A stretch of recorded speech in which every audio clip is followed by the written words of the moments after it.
My neighbor left her lingerie in my home, so I delivered it to her husband with my husband's suits. My name is Victoria Langston, 40 years old, and I'm the chief marketing strategist for a media conglomerate in Dallas. My life used to be defined by two words: stable and peaceful.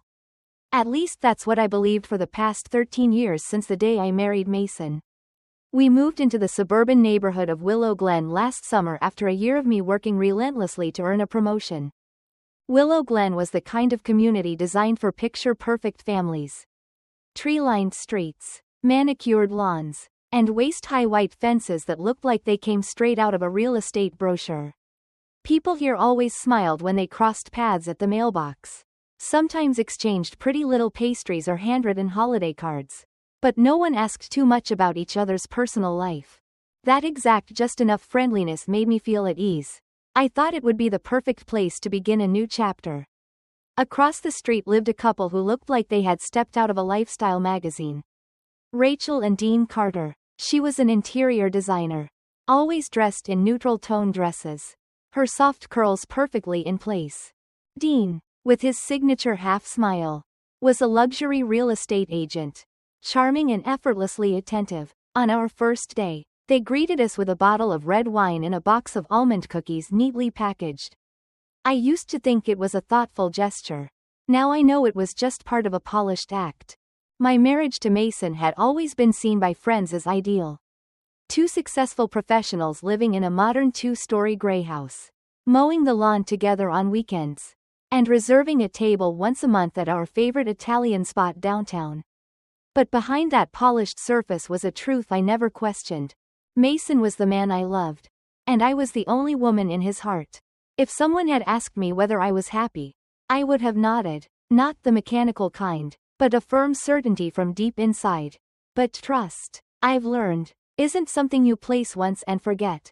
It needs validation, and sometimes what you uncover isn't a truth you're ready to face. I had grown used to Mason occasionally leaving town on short notice or getting home late after strategy meetings with the engineering team. I never doubted the times he said the guys invited me out to golf because I thought I was the understanding wife. Not controlling, not intrusive. I didn't check his phone or question why he missed dinner. I chose to believe in what we'd built over more than a decade until one Monday morning when I walked downstairs to the kitchen. The coffee machine was still warm and Mason's phone sat on the counter, screen glowing with a message that popped up clearly. Miss you. Dean's in Chicago for 3 days. Can you come over tonight? I froze. For 5 full seconds, the world I knew shattered into fragments and the name on the screen. None other than Rachel. No warning. No obvious signs. Or maybe I trusted too much. One single message and the marriage I had once proudly stood behind turned brutally fake. I don't know how long I stood there. I just remember my hand shaking so hard I nearly dropped the ceramic mug I was holding. All I could hear in my mind was one thing ringing like metal striking metal. The person who betrayed me lives right across the street. I didn't scream. I didn't cry. I didn't smash anything. There was just a heavy silence in my chest. And then I started calculating every move. I picked up the phone. My palm ice cold. The message on the screen still glowing like a blade slicing straight through the trust I had built over the last 10 years. I opened the message thread and watched my world crumble. Line by line, there were hundreds of texts between Mason and Rachel. Not just I miss you or want to hold you tonight, but selfies in the car, subtle conversations about Dean being out of town, and private jokes I'd never understand. This was intimacy that didn't exist between neighbors. One message from 2 weeks ago stopped me cold. Your pillow still smells like my perfume from the other night. Victoria didn't even notice. My stomach twisted like being punched from the inside. I couldn't breathe, not from heartbreak, but from disgust. That pillow was mine. Mason came downstairs a few minutes later. Hair still damp, shirt half buttoned. He looked surprised to see me standing there, his phone in my hand. You're up early, he said with a smile, trying to sound casual, but when he saw my eyes fixed on the screen, the smile disappeared. I slowly placed the phone on the table. Mason, I said, my voice unfamiliar, as if it belonged to someone else. You left your phone and forgot to delete your messages.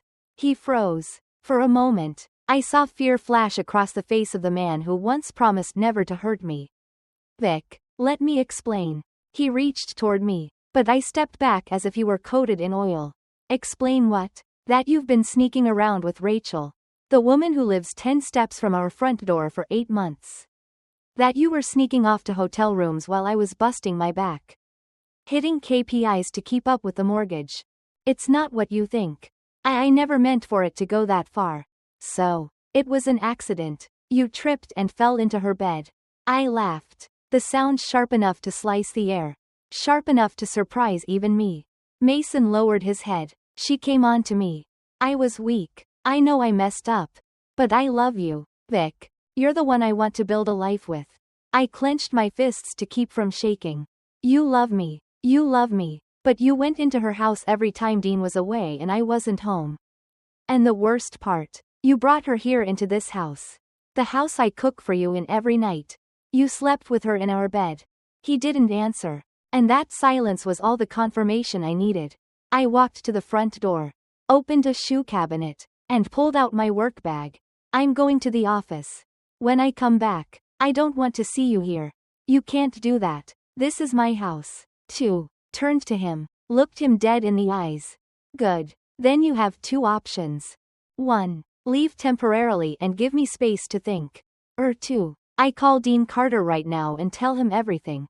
Every message, every photo. And trust me, Dean won't be handling this politely. Mason went pale. Victoria, you wouldn't? You really think I won't? I cut him off, my stare unwavering. You've been underestimating the woman sleeping beside you for over a decade. I left him standing frozen in the kitchen and walked out of the house with my head held high. But inside me, a storm was beginning to churn. I didn't know exactly what I'd do next. I only knew one thing. This time, I wasn't forgiving, and I wasn't staying silent. My life had just shattered. But those broken pieces, I would use them to cut every tie to the man who betrayed me. If Rachel thought she could trample over me and walk away like nothing happened, she was about to learn what it means to cross a woman who seemed quiet, but was never weak. I left the office early that day. My mind couldn't focus, not even with a major marketing plan awaiting my approval. I sent an email to my assistant citing health reasons, then drove straight to a small cafe on the east side of the city, where I always met the one person I trusted above all else. My sister, Julia. Julia is 6 years younger than me. A legal consultant for a health insurance firm. Razor sharp. And never one to believe in romantic coincidences. When I texted, "Need to meet urgent about Mason and the neighbor across the street," she replied with just 3 words. 15 minutes tops. We met in a quiet corner of the cafe. Julia didn't ask pointless questions. I told her everything. Every text. Every detail of the betrayal. Her eyes grew colder as I spoke. When I was done, she exhaled sharply, and pulled out her phone. You have screenshots of the messages. I nodded, opened the secret photo album I'd created just hours earlier, and handed it to her. He's a complete idiot, she muttered, using his personal number, texting like it's nothing. Didn't even delete the history. This is more than enough to work with. I leaned back in my chair, my voice rough. I don't just want a separation. I want it all out in the open. In front of Mason. In front of Rachel, and yes, Dean, too. Julia looked up like she was seeing a different version of me. Are you sure? Dean Carter isn't exactly soft. If this blows up, then at least 2 people will finally be held accountable for what they did. I cut in. I've been silent long enough. Julia was quiet for a moment, then nodded. All right. First, you need a separate divorce attorney. Not a mediator. Someone sharp enough to set hard terms. I know someone. We mapped out our plan of action. Gather solid evidence. Message screenshots. Call logs. And a timeline of Mason's absences that perfectly aligned with Dean's business trips. Freeze joint accounts. Mason and I had 2 joint bank accounts. Julia would guide me on how to request a temporary freeze until a court order was in place. Contact a lawyer. The next morning, I'd meet with attorney Carola Ruiz, someone Julia had worked with during a tough property case. Prepare the delivery, but not in any cliché way. I wasn't about to just toss his luggage on the porch. I wanted Rachel to open the door and see clearly. Her carefully crafted world was collapsing. Right where she destroyed mine. That night, I returned home and noticed Mason wasn't in the kitchen. The bedroom light leaked through the door crack. He hadn't left yet. I walked upstairs and opened the door. He was sitting on the edge of the bed. Head down, arms wrapped around his knees like a child caught red-handed. I'm calling the lawyer tomorrow, I said calmly, and if you withdraw $1 more from our joint accounts, I'm sending everything I have to Dean. He looked up, face pale as chalk. Victoria, you can't do that. I will, I replied. He rushed forward, his voice nearly pleading. I made a mistake, but I love you. You have to believe that. I gave a dry laugh. Your love means nothing when stacked against 8 months of betrayal in this house. You made your choice. Now live with it. That night, I slept in the home office. Locked the door. Mason didn't even try knocking. The next morning, I walked into Carla Rui's office. Files in hand. She was petite, gray, streaked hair, rimless glasses, and a voice sharp enough to make anyone retreat. After I laid out everything and showed her the evidence, she simply said, "We'll proceed by the book. But when this is over, he won't have a place left to stand." I nodded, but I didn't want it to end with just a divorce petition. That night, Julia and I sat at the dinner table finalizing the drop-off plan. "What day are you thinking?" she asked. "Friday evening. Dean flies out to Arizona for a 3-day conference. Mason knows. Rachel knows." Julian nodded. "What about the bags?" "I've chosen carefully. Not everything. Just enough to send a clear message. I know it all and I'm not staying silent." I looked out the window where Rachel's house was still lit. A slow-burning fire stirred in me. Not hatred, not jealousy, but the clarity of a woman who had been pushed to her limits and chose never to let anyone step on her again. On Wednesday evening, while I was sorting documents for tomorrow's meeting with Carla Ruiz, Julia walked into the living room holding her iPad. Eyes dark. "You need to see this," she said flatly. I looked up and took the tablet from her hands. The screen showed a private Instagram account named Rachel Home Wellness. The profile picture, a black and white portrait of Rachel, smiling softly with that same polished fake sweetness I once believed was genuine. "How'd you get in?" I asked. "My friend Kay went to college with Rachel. They've been following each other since their interior design days. I used Kaylee's account to access it. Just scroll down." I scrolled gently and the images appeared one by one. Rachel, wearing a white silk dress, posing at a bar Mason once told me he couldn't stand because it was too loud. A delicate bracelet wrapped around her wrist. An exact copy of the birthday gift I gave Mason last year. A photo of a wine glass beside a very familiar bottle of red. Captioned, "Perfect night, just us." Then I stopped at the 7th photo. Rachel beaming, raising a glass of wine with a portion of a kitchen wall in the background. Green hexagon tile backsplash, a design I personally picked out when I renovated our kitchen in 2020. There was no mistaking it. That was my kitchen. I set the iPad down, hands tightening into fists. She's been in my house while I was away on business. Julia sat beside me, not just in it, acting like it's hers. "Do you remember that 3-day trip to Denver back in March?" I nodded. "Mason had insisted I go. Said if you want the promotion, you need to show up." I was touched then, thinking he supported my career. Turns out he just needed me gone. "There's more?" I asked, my voice cold, so cold it startled even me. Julia nodded, swiped to the next photo. Rachel, in an oversized denim button-up, holding a coffee mug. I didn't need to look closely. It was Mason's old sleep shirt. I had washed it hundreds of times. Folded it neatly into the second drawer from the left. My breathing grew heavier, not from anger, but from the shock sharpening into pure resolve.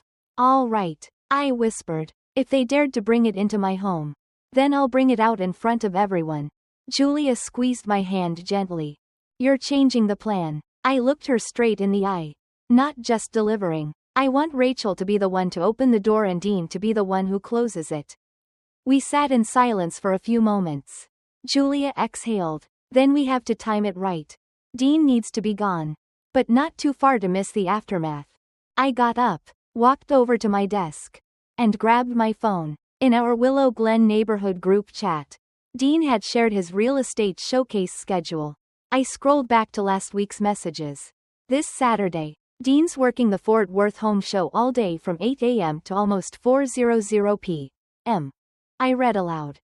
Mason will know. Rachel will know. They'll think it's a safe window. That's when we show up. Julia smiled, half impressed, half worried. Are you sure you want to go through with this? I nodded. I used to think silence was noble. But now I know silence only protects the guilty. That night, we began assembling the luggage. I chose 3 large black suitcases. Not to pack too much, but just enough to make sure Rachel couldn't deny a single thing. The first, Mason's 2 favorite suits, the dress shoes he bought after getting promoted, and the cologne Rachel once described as bold but irresistible. The second, a wedding photo in a cracked frame, the wristwatch his mother gave him, and the sleepwear I gifted him for our 10-year anniversary. The last one, Julia suggested we add a little bonus. Mason's old idea notebook. On the first page, my handwriting, always believe in you. I folded the notebook, slipped it into the center of the suitcase carefully, as if I were wrapping up a trust that had been broken, returning it to where it had been destroyed. Then I sent Mason a short message. You should be at her place Saturday afternoon. I'm sending your things. You left something behind. No reply necessary. I knew he'd be there. And this time, he wouldn't be ready. Neither would Rachel. That Saturday, Dallas was cooler than usual. A thin veil of clouds softened the sky. But there was nothing soft in me. I drove slowly down Willow Glen. A street that once made me feel safe, now only made me feel trapped. Fake. Julia sat beside me, eyes locked on the 3 black suitcases resting quietly in the back seat, like sealed letters waiting to be delivered to their rightful recipient. We parked about 30 feet from Rachel's house. From where I sat, I could see the lower window curtain swaying slightly with the breeze. I sent a quick text to Mrs. Eleanor, the elderly neighbor next door to the Carters, and the same woman who texted me earlier that morning. Dean left at 8 a.m. with his files and coffee. She's home alone. I replied. Thank you. It's almost done. Julia popped the trunk. I pulled out the first suitcase, each wheel turning on the pavement like the click of justice falling into place. Not revenge. A reminder. I saw everything and I won't reward betrayal with silence. We walked up the Carter's porch. Julia knocked. Not long after the door opened, Rachel stood there in a champagne silk robe, her blonde hair slightly tousled like she'd just finished blow drying. She blinked at the sight of me and the 3 suitcases, then tried to force a polite smile. Victoria, is everything all right? I smiled thinly. Oh, everything's fine. I'm just here to return a few things Mason left behind. I rolled the first suitcase right to her feet. She froze, gripping the doorframe as if she needed it to stay standing. This one has the suits you once complimented him on. I figured he'll need them for more nights out. I nudged the second one forward. These are gifts from his family. You might want to hold on to them. Could be helpful for those getting to know the in-laws moments. The last one I held on to. And this one? This is what's left of something called a marriage. Victoria, wait. Rachel stammered. I've waited long enough, I said, my eyes locked on her. For the past 8 months, I unknowingly let you into my house, into my bed, into the life I thought was solid. Now it's your turn to open the door. A sound behind me made me stop mid-sentence. A man's voice called out. What's going on? I turned around. Dean Carter. He stood at the top of the steps, just a few feet away, still holding a coffee he hadn't sipped. His eyes swept past me, pausing on the black luggage lined up on the porch, then shifted to Rachel. Confusion etched across his face. You didn't tell me you were expecting someone. Rachel began to tremble. I thought you'd be at the Fort Worth Housing Expo all day. Dean frowned. It got cancelled. Technical issues. I meant to call but forgot my phone. So, what is this? I took a deep breath. Looked Dean in the eye. Dean, I said clearly, my husband and your wife have been having an affair for 8 months in my house while you and I were working, traveling, building futures they were quietly destroying. Dean turned to Rachel. Is that true? Rachel stepped back. Dean, I'm sorry. It's not what you think. His voice dropped low and sharp. Then what is it? Explain it. What are these 3 suitcases? Is Victoria making this all up? I handed him my phone. Opened a photo folder of evidence. You want proof? These are their texts. Photos taken inside my home. There's even one of Rachel wearing my husband's sleep shirt. Rachel screamed. But Dean had already snatched the phone and was scrolling. His face changed with each swipe.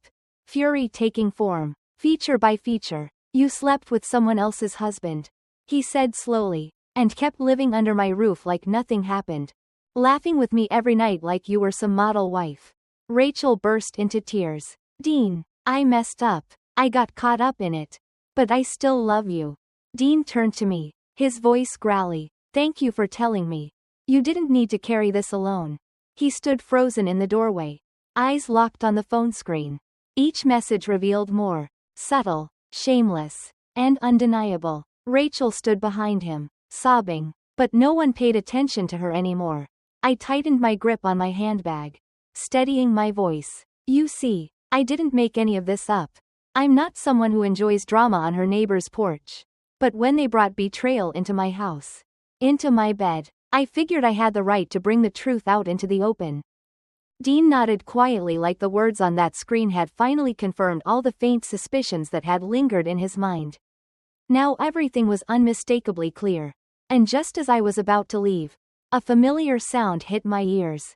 High ears screeching. A black SUV pulled up sharply to the curb. The door flung open and Mason stepped out. His face draining of color the moment he saw me standing on the Carter's doorstep. The 3 suitcases stacked neatly behind me. Mason, I said, my voice calm. Perfect timing. He glanced at Rachel, then at Dean, then back to me, his eyes pleading. Victoria, this isn't necessary. Can we talk in private? I gave a cold smile. Oh, so when you were cheating on me for 8 months, privacy didn't matter. But now that I'm telling the truth, suddenly it's not necessary. Mason stepped closer. His voice softening, more urgent. I know I screwed up. I was planning to end things with Rachel. But you don't have to do this in front of the whole neighborhood. I inhaled deeply, then turned to Dean. Do you want to read the parts where Mason called Rachel the only one who understands him? Or when they planned that Galveston weekend while I was giving a boardroom presentation? Dean nodded. Show me everything. I handed him the phone again. He read silently, his face darkening by the second. The messages were all there. Plans, photos, dates that lined up with times Rachel claimed to be at the spa or Mason claimed to be brainstorming with engineers. A few moments later, Dean returned the phone to me. I don't need to read anymore. He turned to Rachel. You'll be out of my house by tomorrow night. Rachel's face went white. Dean, I don't have anywhere to go. This isn't what you think. Dean cut her off, his voice low and firm. You're right. It's worse than anything I ever imagined. I looked at Mason, who opened his mouth to speak when an older voice chimed in from the next door gate. Well, I guess it's all finally out now. All 4 of us turned. Mrs. Eleanor stood there holding a tray of cookies like she'd been in the middle of baking and heard the noise. She didn't bother hiding her disappointment. I've seen Rachel sneaking around too many times when Dean was out, she said, stepping forward slowly. I hinted at it with Victoria. But I suppose there's no need for hints anymore. A few other neighbors had begun to gather along the sidewalk. This scene was unavoidable now. Willow Glen wasn't noisy, but gossip traveled faster than Wi-Fi. Someone walked a dog, another sipped coffee, all pretending not to stare, but watching every second. Mason finally spoke, his eyes still locked on mine. Victoria, please come home with me. We can talk. We can start over. I looked straight at him, no longer shaking. I've frozen the accounts. The attorney will file for separation on Monday. You can take the suitcases back. Assuming Rachel still wants to host you. Mason stepped back. Rachel clutched his sleeve, desperate. We need to talk. I can't do this alone. Dean smirked. I think you'd better get used to that. The air on the sidewalk froze for a moment before I turned to Julia, who had stood silently the entire time. Let's go, I said softly. It's cold enough here already. We walked back to the car, leaving behind a closing door. Whispers from the neighbors and two people who had just lost everything because they thought no one would ever speak up. I didn't look back. I didn't need to. I knew Mason was watching. But this time, his gaze had no hold on me. Just 2 days after those 3 suitcases showed up on the Carters' doorstep, the legal separation papers were delivered to Mason's attorney. I didn't have to meet him in person.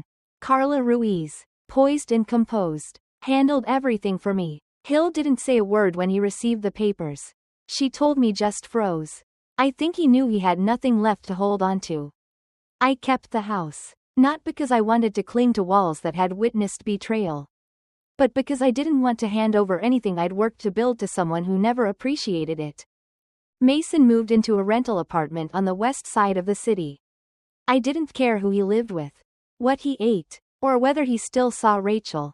Rumors came. Sure, a former colleague texted me saying he's taken a leave of absence. Claims he's finding balance after a personal step. I replied with just one word. Good. And Rachel. 3 weeks later, a silver pickup truck pulled up in front of the Carter house with a fabric-covered trunk. Mrs. Eleanor, sipping tea on her porch, texted me calmly. Rachel's gone. Michigan plates. Dean never left Willow Glen. He sold their old house and rented another one in the same neighborhood.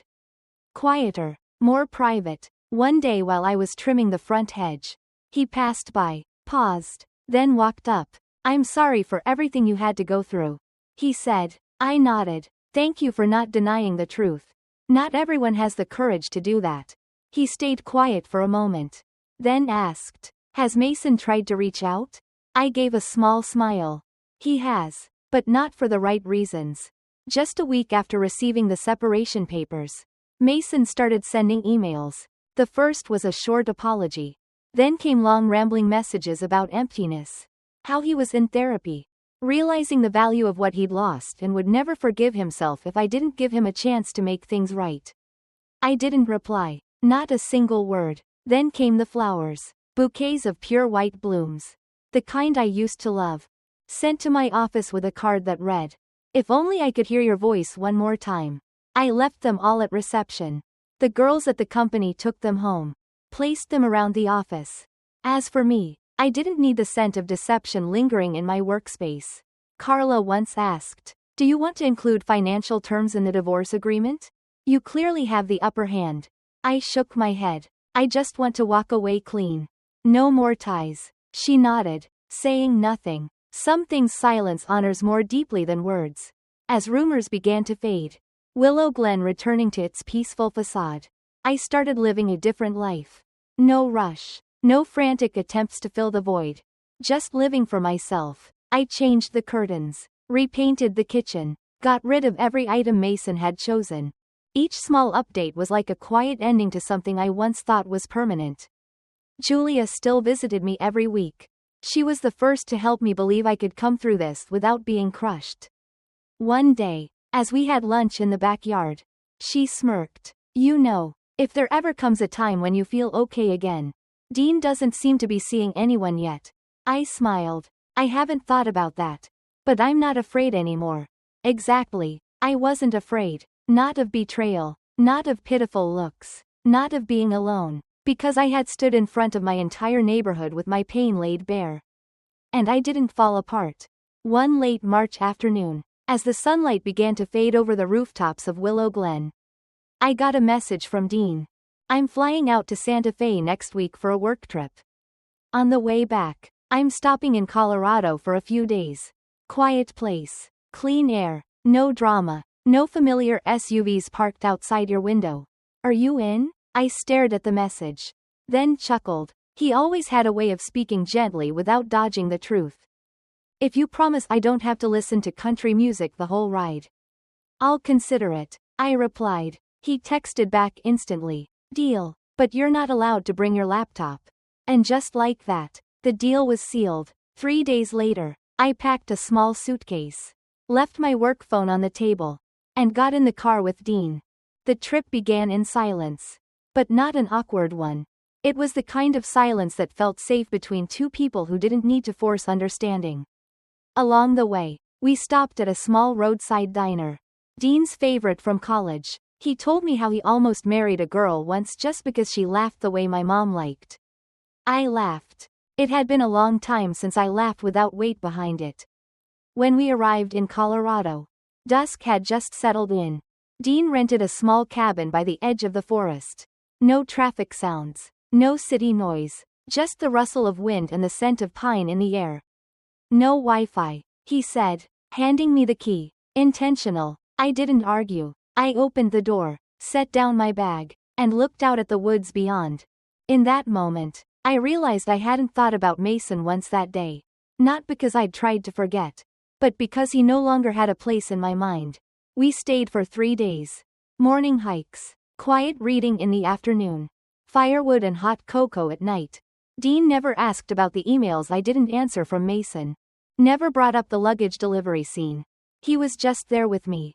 A silent companion, demanding nothing, judging nothing. On the last night, as we sat on the cabin steps watching the fire fade, Dean said softly, "Do you ever think if we hadn't been betrayed, we might never have truly understood ourselves?" I turned to look at him. His face glowed faintly in the fading embers. Not sad, not bitter, just a man who had once been broken, now piecing himself back together with quiet strength. "I don't know," I answered. "I just know. I no longer want to be the woman who tries to save something dead just because she's afraid to start over." Dean nodded. He didn't need to say anything more. When we returned to Dallas, spring had taken hold. Trees in the neighborhood were budding as if untouched by everything that had happened here. I stepped back into my house, into a kitchen newly painted in soft olive green. I set down my bag and looked around. The sense of unfamiliarity was gone. This was my home now. Not the remnants of an old marriage. Boss still sent emails. I didn't open them. I didn't need more apologies.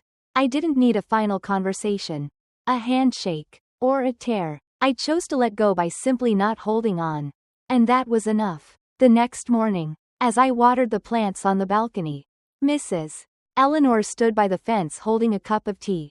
"Was Colorado as beautiful as they say?" she asked, her eyes twinkling. I smiled. "It was. But not because of the view. It's where I learned how to breathe again." She nodded as if she'd known all along. "The story isn't over, but the pain has stepped aside. And in the space it left behind, I've begun planting something new. From self-respect. From silence more powerful than any speech. And from a friendship still undefined, but warm enough to keep me from ever feeling lost again." The first morning, back in routine after the Colorado trip, I woke not from an alarm, but from the tapping of birds on the roof and sunlight spilling through the new cream curtains. No jarring dreams, no weight in my chest. Just peace, clear, and strangely quiet. I walked into the kitchen and brewed a cup of chamomile tea. The mug I held wasn't one of the old matching set Mason picked out. I'd replaced everything in the house.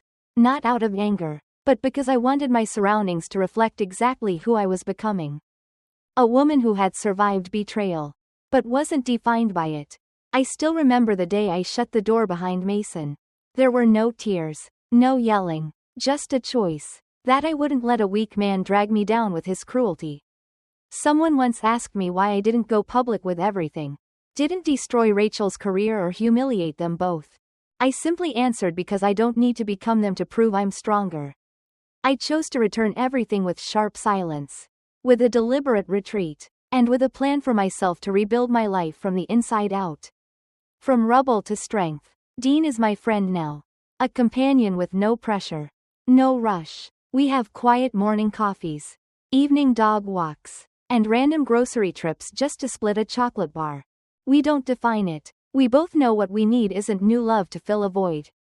It's safe presence. Once while Julia and I sat on the balcony watching the neighbor's cat curl up on a rooftop, she asked, "If you could go back, would you change anything?" I thought for a long time. "No," I said. "I wouldn't want to live it again. But I wouldn't erase it either. Because without that crash, I would have never learned how to truly stand on my own 2 feet. I used to think betrayal was the end.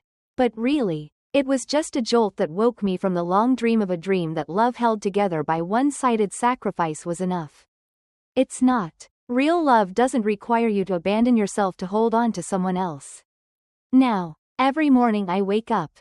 I no longer think of the past as a scar, but as skin that's healed. I don't romanticize what was. I don't wear I'm fine like a badge to earn admiration. I simply live in rhythm with my own heartbeat. Slow, honest, and whole. I draw the curtains closed, pour another sip of tea, and step out onto the porch. The seasons are shifting, and I no longer look back because everything that matters is ahead of me. Victoria's story reminds us that sometimes the most brutal betrayal becomes the doorway to our greatest transformation. In real life, we can't control what others do, but we can choose how we respond. Instead of retaliating with pain, rebuild with dignity and peace. Healing doesn't need to be loud, just steady, and sometimes silence and stepping away are the clearest answers for those who once underestimated your worth. What do you think of Victoria's journey? What would you have done in her shoes?